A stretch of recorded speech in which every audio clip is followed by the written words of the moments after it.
एक टाइम हुआ करता था जब आप लोग किसी क्लाइंट के लिए वेबसाइट बना रहे हैं तो उस क्लाइंट को आपको स्पेसिफिकली बताना पड़ता था कि भाई मुझे मेरी वेबसाइट को रिस्पॉन्सिव करके देना। लेकिन आज की तारीख में बाय डिफॉल्ट आपसे कोई भी वेबसाइट बनवाता है ना तो आपको रिस्पॉन्सिव करके देना ही पड़ेगा। ये डिफॉल्ट सेटिंग है। रिस्पॉन्सिवनेस के लिए एक सबसे इंपॉर्टेंट चीज होती है मीडिया क्वेरी, जिसके लिए आप लोगों को कुछ एडिशनल कोड लिखना पड़ता है और आपकी डेस्कटॉप पे अच्छी दिखने वाली वेबसाइट मोबाइल फोन्स के लिए भी अडेप्ट कर लेगी। अपनी वेबसाइट्स को मोबाइल में अच्छा दिखाने के लिए आप लोगों को इस्तेमाल करनी पड़ेंगी मीडिया क्वेरीज, जो कि बहुत सिंपल होती हैं और बहुत ही स्ट्रेट फॉरवर्ड इनका सिंटैक्स होता है। नीचे कमेंट सेक्शन में लाइक करके वीडियो को सिग्मा बैच भी जरूर लिख देना। मैं हमेशा की तरह बहुत ज्यादा एक्साइटेड हूँ। चलते हैं कंप्यूटर स्क्रीन में, लेट्स रोल द इंट्रो।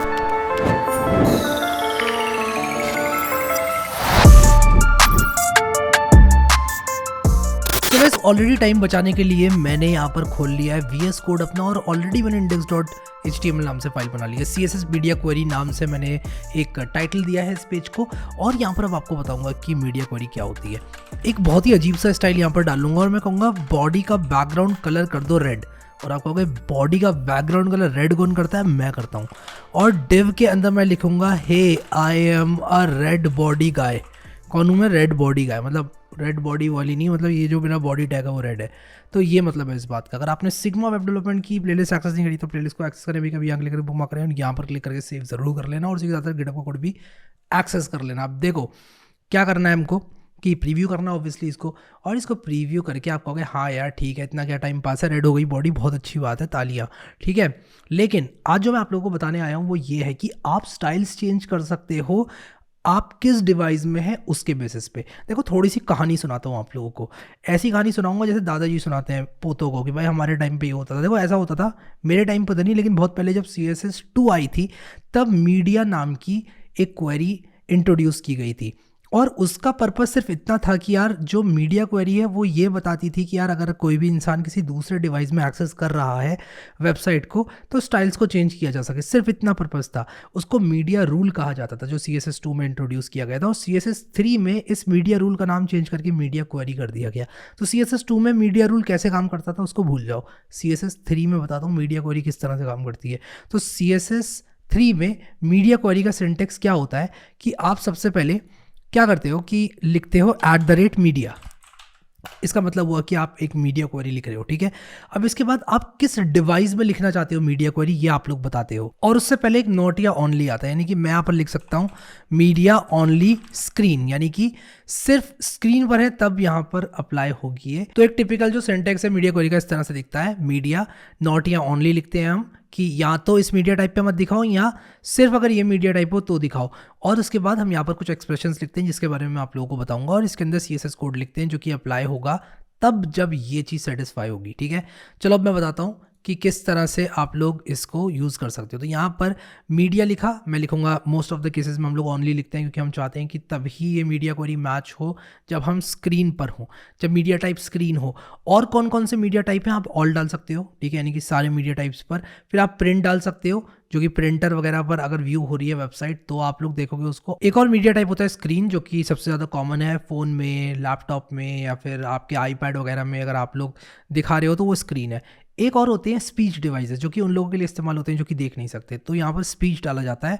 अगर आप चाहते हो कि ये CSS स्टाइल तभी अप्लाई हो जब यहाँ पर स्पीच वाला डिवाइस हो तो आप यहाँ पर स्पीच लिख दोगे, but most of the cases में आप यहाँ पर स्क्रीन ही लिखोगे और इसके बाद आप यहाँ पर एंड लिखोगे और एक कंडीशन लिखोगे कुछ इस तरह की। जैसे मान लो मैं लिख देता हूँ मैक्स विड्थ होनी चाहिए 455 पिक्सल और मान लो मैं चाहता हूँ कि यार अगर ऐसा हुआ ना तो बैकग्राउंड कलर रेड कर दो बॉडी का, ठीक है।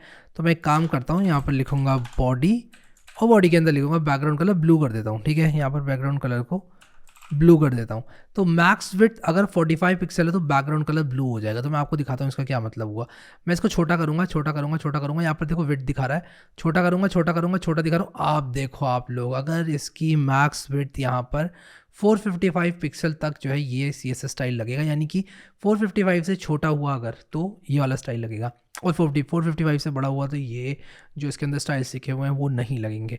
तो इस तरह से काम करती है मीडिया क्वेरी एंड ये है 90% मीडिया क्वेरी जितना मैंने अभी तक बताया, ठीक है, यही है। यही सिंटेक्स लगता है, आप अपने आप को यही वाला सिंटेक्स लगाता हुआ पाओगे इन 90 to 95% ऑफ द केसेस, ठीक है। Media only screen and max width 455 या फिर जो भी मैक्स विड्थ, अब यहाँ पर मिन विड्थ भी दे सकता हूँ मैं, ठीक है। अगर मैं इसको मिन विड्थ कर दूँ यहाँ पर तो क्या होगा, अगर मैंने मिन विड्थ कर दिया तो ये अप्लाई होगा आफ्टर जितना भी मैंने पिक्सल दिया था। कितना पिक्सल दिया था मैंने, आई गेस मैंने 455 पिक्सल दिया था। अब आप यहाँ पर देख सकते हो ये मीडिया क्वेरी इनेबल हो चुकी है, क्योंकि अभी जो विड्थ है वो हमारी 455 पिक्सल से ज़्यादा है। मैं कम करूँगा अगर, तो देखो ये मीडिया क्वेरी चली गई, गायब ही हो गई यहाँ से, यानी कि ये मीडिया क्वेरी का कोई वजूद ही नहीं रह गया, ये CSS स्टाइल सब लगेंगे ही नहीं, तो ये मीडिया क्वेरी दिखाई नहीं जा रही है। जैसे ही मैं इसको बड़ा करूँगा ये कह रहा है भाई ये मीडिया क्वेरी एक्टिवेट हो चुकी है, तो ये वाले स्टाइल्स काम नहीं करेंगे। That's all about media query यार। तो टू समराइज, जो मीडिया क्वेरी होती है उसका इस्तेमाल किया जाता है रिस्पॉन्सिव डिज़ाइंस को बनाने के लिए। फॉर एग्जाम्पल लेट अस से मेरे पास 2 बॉक्सेस हैं, मैं यहाँ पर 2 बॉक्सेस यहाँ पर बनाता हूँ और div डॉट बॉक्सेस करूँगा और यहाँ पर div डॉट बॉक्स करूँगा और कुछ बॉक्सेस और लगाता हूँ। और यहाँ पर मैं डॉट बॉक्स में मैं कहूँगा यार जो डॉट बॉक्स है मैं उसकी विड्थ रखना चाहता हूँ लेट अस से 344 पिक्सल्स और हाइट रखना चाहता हूँ लेट अस से 344 पिक्सल्स। वैसे मैंने 344 ही क्यों चूज़ किया इस एग्जांपल के लिए, अगर आपको कोई आइडिया हो तो बताना कि मेरा कौन सा आइजक न्यूटन वाला दिमाग है जो मैंने 344 पिक्सल ही यूज़ किया। मैंने 392 क्यों नहीं किया, बताना ज़रूर आप लोग नीचे कमेंट सेक्शन में अगर आपको पता हो तो। और आप यहाँ पर देखो कि अभी तक तो मैंने यहाँ पर सिर्फ बॉक्स की विड्थ दी है। मैं इसका बैकग्राउंड कलर भी देता हूँ और इसका बैकग्राउंड कलर मैं देता हूँ लेटेस्ट से स्टील ब्लू, ठीक है। मैंने इसका बैकग्राउंड कलर स्टील ब्लू दे दिया। ये बॉक्सेस आपको देखने को मिल जाएंगे। इसमें पैडिंग और मार्जिन भी दे देता हूँ, तो अगर मैं पैडिंग दूँ 3 पिक्सल्स, मार्जिन दूँ 3 पिक्सल्स, तो आप लोग देख सकते हो कि पैडिंग मार्जिन देने के बाद ही कुछ इस तरह से दिख रहे हैं। अब मान लो मैं चाहता हूँ कि ये जो बॉक्सेस हैं वो जिस हिसाब से दिख रहे हैं, मैं चाहता हूँ छोटी स्क्रीन्स पर ये बॉक्सेस कुछ ऐसे दिखें कि ये अपने आप को रैप करने लग जाए, या फिर लेट से मैं चाहता हूँ कि ये एक फ्लैक्स बॉक्स हो। मुझे पता है मैंने आपको फ्लैक्स बॉक्स नहीं बताया है, बस जस्ट मैं आप लोगों को यहाँ पर एग्जाम्पल देने के लिए फ्लैक्स कर रहा हूँ इसको। अगर आपको नहीं पता फ्लैक्स बॉक्स क्या होता है टेंशन मत लेना, बहुत सही से बताऊंगा फ्लैक्स बॉक्स, लेकिन आप बस इतना समझ लो डिस्प्ले फ्लैक्स लगाने से ये इस तरह के एक कंटेनर में आ जाएंगे। अब मैं इसको अगर छोटा करूँगा, आप देखो ये ऐसे छोटे हो रहे हैं, तो मैं कह सकता हूँ कि भाई जब मैं इसको छोटा कर रहा हूँ लेटर से, जब ये रेड वाला ब्रेक पॉइंट आ रहा है 388 पिक्सल आ रहा है, तो मैं कह दूंगा भाई जो इसका फ्लेक्स डायरेक्शन है वो कॉलम कर दो, ठीक है। ये जस्ट एक एग्जांपल है जो मैं आपको दे रहा हूँ, this is not the best way to do this. मैं आपको बता दूँ बॉक्सेस का मैं कहूँगा कि जो फ्लेक्स डायरेक्शन है वो क्या कर दो, फ्लेक्स डायरेक्शन कॉलम। तो ये करने से क्या होगा, जैसे ही मैं इसको छोटा करूँगा, आप देखो मैंने ये किया, मैं इसको मैंने एक्चुअली गड़बड़ कर दी है यहाँ पर। मैं इसको मैक्स विड्थ करूँगा यार, मिन विड्थ नहीं, मैं इसको मैक्स विड्थ करूँगा, मिन विड्थ नहीं करूँगा। अब देखना आप लोग ये कुछ इस तरह से दिख रहा है। अब जैसे ये छोटा होगा ना, आप देखना ये ऐसे आ गया, ठीक है। तो मैं बेसिकली क्या कह सकता हूँ, मैं कह सकता हूँ कि यार जो फ़ोन है यानी कि इससे छोटे जो डिवाइसेस हैं, जो भी मैंने नंबर दिया था यहाँ पर 400 समथिंग 455 पिक्सल से छोटे डिवाइसेस, उनमें ये CSS अप्लाई कर दो। अब क्या होता है ना कि जब आप रिस्पॉन्सिव डिज़ाइन कर रहे होते तो आप लोग ब्रेक पॉइंट्स का एक कॉन्सेप्ट है उसको समझो। हम कुछ 2 से 3 ब्रेक पॉइंट्स में अपनी वेबसाइट को तोड़ते हैं। हम कहते हैं यार देखो जो फ़ोन वाले डिवाइसेस हैं वो तो 455 पिक्सल के नीचे रहें, ये एक आर्बिट्री नंबर है, इस नंबर का एक अच्छा अप्रॉक्सीमेशन आप लोग ले लेना। लेकिन मैं एक एग्जांपल आपको बता रहा हूँ, 455 पिक्सल से बड़े जो डिवाइसेस होंगे हमारे, वो लेटर से 455 से लेकर 750 तक, हम उनको टैबलेट मान लेते हैं कि यार वो कहीं ना कहीं टैबलेट के जैसे होंगे, और उनमें कुछ और स्टाइल्स हम लोग अप्लाई कर देंगे। फिर उससे ऊपर जो डिवाइसेस होंगे लेटर से 1080 पिक्सल्स तक, हम कह देंगे कि यार 1920 या फिर जितने भी पिक्सल्स होती है हमारी वाइड स्क्रीन, वहाँ तक एक पर्टिकुलर हमारा स्टाइल लग जाएगा। फिर कुछ अल्ट्रा वाइड मॉनिटर्स होते हैं जिनकी जो विड्थ होती है वो बहुत ज़्यादा होती है, उनमें भी हम अपनी वेबसाइट को एक अलग ढंग से दिखाना चाहें तो हम उन अल्ट्रा वाइड मॉनिटर्स में अपनी वेबसाइट को कुछ और मीडिया क्वेरीज के थ्रू सजा सकते हैं, स्टाइल कर सकते हैं, ठीक है। सो आई होप मीडिया क्वेरी समझ में आ गया सबको। अब मीडिया क्वेरी का मैं इस्तेमाल करूँगा जब हम लोग प्रोजेक्ट्स बनाएंगे, और बहुत ज़्यादा मैं इस्तेमाल करूँगा मीडिया क्वेरीज का। जब भी आप रॉ CSS लिख रहे हो मीडिया क्वेरी को ज़रूर इस्तेमाल करोगे। अगर आप फ्रेमवर्क्स का इस्तेमाल कर रहे हो तो फ्रेमवर्क्स का इस्तेमाल करते वक्त आप मीडिया क्वेरी का इस्तेमाल इसलिए नहीं करोगे क्योंकि फ्रेमवर्क्स बिहाइंड द हुड, जैसे टेलविंड CSS है, बिहाइंड द हुड यूज़ करता है मीडिया क्वेरीज को। बूटस्ट्रैप है, बिहाइंड द हुड यूज़ करता है मीडिया क्वेरीज को। लेकिन रॉ CSS हम लिखेंगे, हम रॉ CSS में बनाएंगे प्रोजेक्ट्स, वहाँ आप लोग देखना कि मीडिया क्वेरी का इस्तेमाल किस तरह से मैं करूँगा। अब जाने से पहले मैं एक चीज़ और आप लोगों को दिखाना चाहता हूँ कि एक मीडिया क्वेरी होती है जो कि आप लोग यूज़ करते हैं। मैं यहाँ पर लिखूँगा एंड और लिखूँगा ओरिएंटेशन,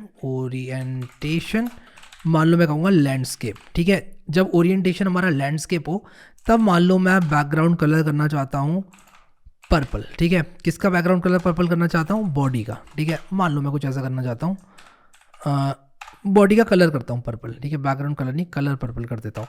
तो मैंने बॉडी का कलर पर्पल किया। कब मैंने पर्पल किया बॉडी का कलर? मैंने एक्चुअली कुछ लिखा ही नहीं है यहाँ पर। इनफैक्ट एक काम करता हूँ, बॉडी में ना बॉर्डर डाल देता हूँ, बॉर्डर 2 पिक्सल सॉलिड पर्पल, ठीक है। मान लो मैंने ये कर दिया। अब देखो यहाँ पर 2 पिक्सल सॉलिड पर्पल की आप लोगों को ये देखने को मिल रही है। ये तब मिल रही है आपको देखने को जब मेरा ओरिएंटेशन लैंडस्केप है, लेकिन अगर मेरा ओरिएंटेशन लैंडस्केप से पोर्ट्रेट हो गया, आप देखो ये गायब हो जाएगी। पोर्ट्रेट का मतलब क्या होता है? पोर्ट्रेट का मतलब ये होता है कि जो हमारी हाइट है, ये जो हाइट है ये पोर्ट्रेट है, ये हाइट जो है वो ज़्यादा है विड्थ से, और विड्थ अगर ज़्यादा हुई हाइट से तो वो लैंडस्केप है। तो देखो लैंडस्केप होगी तो ये बॉर्डर दिख रहा है। तो आप यहाँ पर ओरिएंटेशन लैंडस्केप या पोर्ट्रेट भी कर सकते हो, ठीक है। तो मैंने पोर्ट्रेट कर दिया अगर यहाँ पर, तो ये पोर्ट्रेट में दिखेगी लाइन, सिर्फ आप देख सकते हो ये बॉर्डर सिर्फ पोर्ट्रेट में दिख रहा है। तो अगर आप लोग चाहते हो कि आपके स्टाइल्स लैंडस्केप या पोर्ट्रेट में इनेबल हो तो आप ये यूज़ कर सकते हो। ये मीडिया क्वेरी भी काफ़ी पॉपुलर होती है, लेकिन मैं बता रहा हूँ आपको दोबारा से, मोस्ट ऑफ द केसेस आप अपने आप को इस तरह की मीडिया क्वेरीज ही इस्तेमाल करते हुए पाओगे, ठीक है। विद दैट सेड, अगर आप लोगों ने अभी तक नहीं करी है प्लेलिस्ट एक्सेस तो मैं घर आ रहा हूँ आपके कराने, बहुत हो गया अब, ठीक है। तो सोर्स कोड में अपडेट कर दूंगा, उसको आप लोग एक्सेस कर लेना। वीडियो को लाइक कर देना, प्लेलिस्ट को शेयर कर देना, वीडियो को भी शेयर कर देना, और अपने गाँव और ताऊ की ज़मीन मेरे नाम कर देना। Thank you so much guys for watching this video and I will see you next time.